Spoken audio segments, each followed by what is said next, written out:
Yes, nkulamusizaako nnyo mukwano gwange najjo sinzira okuba ng'otuwuliriza bwe bali kwekuumira ku mayengo gano aga Yugi Update TV.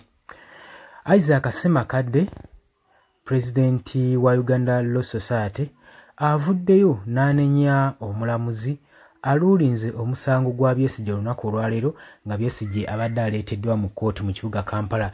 Jjukira nti nno leero abadde aleeteddwa mu High Court asobole okuba nga awayo application ze okulaba nga bamuwa beyiro afulume gwe mukwano gwange ali eyampuliriza. Naye omulamuzi wakabatemye. Uganda Law Society President Isaac Ssemakadde avuddeyo n'akulitisizinga eri omulamuzi ono ku kusalawo kwe kwakoze ku decision gy'akoze ku musango gwa Dr. Kizza Besigye olw'okumumma beyiro oluvannyuma lw'oteekayo beyiro application. Era ye Isaac Ssemakadde akiyise n'aga nti nno kino si kya bwenkanya. Dr. Kizza Besigye already yakamala emyezi ena mu kkomera, ffenna tukimanyi bulungi, ng'ali eyo mu nkomyo nga yasibwa ku treason. Naye omulamuzi olwaleero wasazeewo nti nno omusango gwe oba beyiro ejja kubanga etunubwamu ng'ennaku z'omwezi 11 April 2025. Isaac Ssemakadde kyatuttenga nti kino omulamuzi kyasazeewo kikyoboola ddembe ly'abuntu ate ng'era kirinamu interest ey'okulaga amaanyi ameemanye ku sayidi y'abalamuzi. Kubanga jjukira nti nno Dr. Kizza Besigye amaze emyezi ena mu kkomera ng'adetainingiddwa, so wali tewalina kubuusabuusa konna nga balowooza omulamuzi ajja kuba amuwa beyiro mu bunnambiro. Ekirowoozo kya jjaaji kyaleese agambye nti nno atwalibwe mu kkomera omwezi gumu, then n'oluvannyuma we tubanga tulaba beyiro ye. Ssemakadde n'agamba omuntu ng'ono amaze mu jjeyiro ebbanga n'ebbanga lya myezi ena, toyinza mutusindika ate mu nkomyo amaleyo omwezi gumu nga ye mujustifyinga oba munaamuwa beyiro. Kino yakiyise injustice.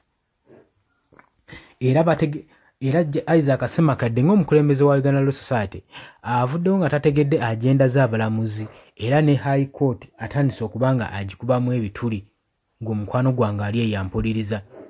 Jjukira nti nno Dr. Kizza Besigye yatwalibwa mu kkomera omwaka oguwedde oluvannyuma lw'okukwatibwa mu kibuga Nairobi n'ebisi 2 eby'ekika kya pistol, era ne bamugulako omusango gwa terrorist saako n'okukusa emmundu. Paka kati bukyanga bamukwata abadde taweebwanga beyiro, wabula emisango gibadde giruulingibwa mu court martial ng'omukwano gwange ali eyampuliriza. Newankubadde abalamuzi baavayo ne bakikayanako nga baagala client waabwe babeere nga bamuwozesa mu Supreme Court nga balowooza wanaafuna obuweerero. Kakati High Court naye evuddeyo n'egamba nti nno si waakuwa Dr. Kizza Besigye beyiro kati okuggyako nga wayise omwezi gumu gwe omukwano gwange ali eyampuliriza. Oli ku Yugi Update TV kosinza obba ng'otuwuliriza bwe bali kwekuumira ku mayengo gano aga Yugi Update TV. Bwe ali emitala mangi ankulamusizzaako nnyo mwenna abali mu diaspora, mukola kyamaanyi nnyo okwekuumira ku mayengo gano. Baganda bange mbategeeza nti nno mbaagala nnyo era nga temuva ku Yugi Update TV, habula nkubiriza mmwe mwenna abagenda mu maaso n'okuba nga musubscribinga mukola ekintu ekyamaanyi nnyo okubeezaawo amayengo gano aga Yugi Update TV. Mbaagala nnyo era nga mbaagaliza ne weekend ennungi mikwano gyange. Yes, oli ku Yugi Update TV kw'osinzira okuba ng'otuuliza gwe omukwano gwange yenna ali eyo. Gwe nagambye agala okweyunga ku channel eno, kirira wansi waliwo ekigambo subscribe kikooneko okoonene mukadde. Temwerabirako na mukadde kubanga akadde ako mukwano gwange gakuyambako nnyo okuleetera notification message bwe waba nga waliwo information yonna gye tutaddeko. Ate buli w'osubscribing obeera otufollowinze, kitegeeza buli kimu kye tunaateekako ojja kuba ng'okifuna gwe omukwano gwange. Leka okipingwe ng'oli updated ku buli kimu ekigenda mu maaso mu ggwanga gwali eyampuliriza.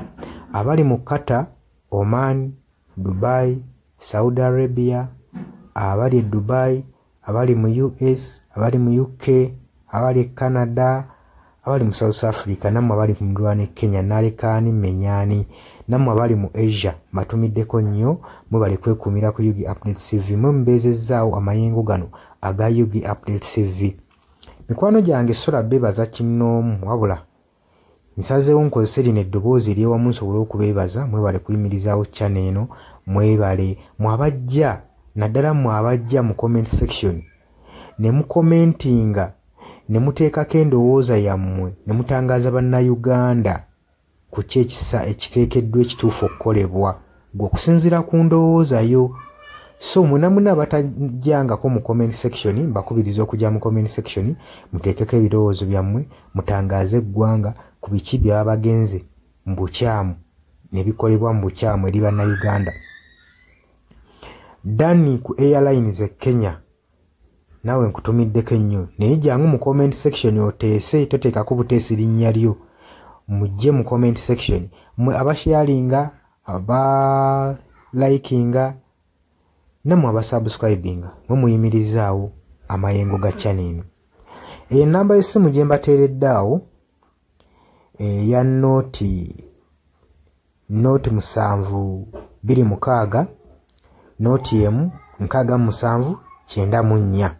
Eyo enamba ya WhatsApp eri mu kimyufu, ye namba gy'ogenda oyita kuba gy'osobola okuyitako gwe mukwano gwange ayagala okulanga wamu naffe.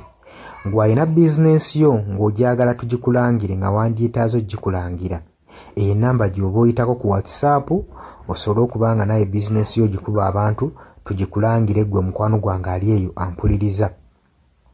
Ne ngenda mu maaso n'okulabula abantu ku biki ebigenda mu maaso mu ggwanga, naddala ng'akalulu kano aka 2026 katuukuse kengedde.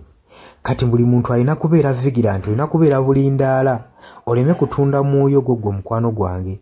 Waliwo abatunda emyoyo gyabwe olw'M1,1500 sukaali.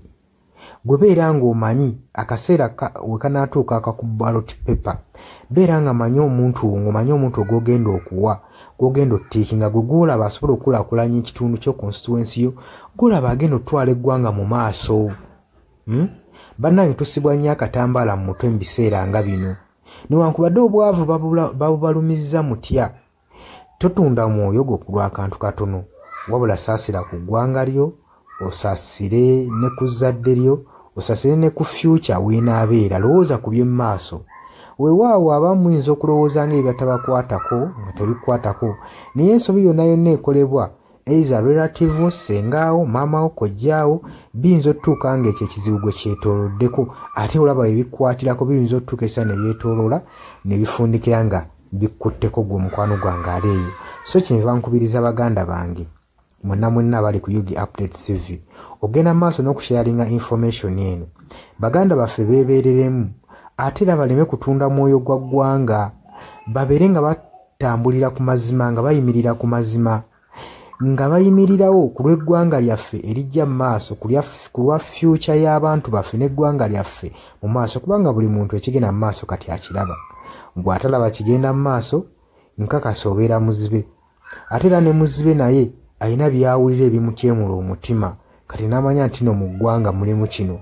So nkubiriza buli omu obeere lalabayi wa munno, osobole okuba nga oli kalabaalaba w'oyo ku biki ebigenda mu maaso. Obakubirize n'omubakubiriza. Waliwo abali mu byalo nga tebamanyi kigenda mu maaso, mubaagaliza osubscribinga ku mikutu gino bategere ebigenda mu maaso mu ggwanga lyaffe, wakati smartphone zajja gwe mukwano gwange ali eyo. Wabula mbaagaliza olunaku olulungi, mubale kwekumira ku Yugi Update TV, mwebatana subscribinga mugere mu maaso n'okusubscribinga.